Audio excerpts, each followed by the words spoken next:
This is a chicken and spinach lasagna recipe that's so good and so perfect for Christmas. I used about 8 cups of greens. I have so many different greens here. I have like spinach, and then I have kale and chard, which I sauteed up with butter and garlic. I did the kale and chard first, and then I put in all of the spinach, just enough to wilt it a little bit, so when I layer the lasagna, it's softer. And then the chicken layer, I did mushrooms, a whole package of mushrooms, an onion, 2 cups of pre-cooked chicken. You could use leftover chicken or turkey. I added a little bit of tomato paste to that, and then just a little bit of water to make sure it doesn't dry out.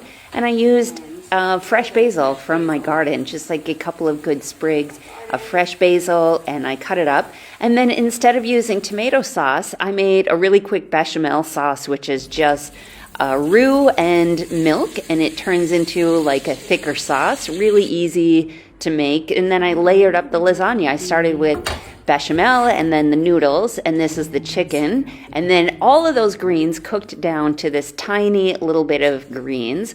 So I put another layer of lasagna noodles, topped it with more lasagna noodles, and then the rest of the bechamel sauce, and I put a little bit of cheese on the top before I baked it. These are just cheddar cheese slices. You could use shredded cheese or any kind of cheese that you like.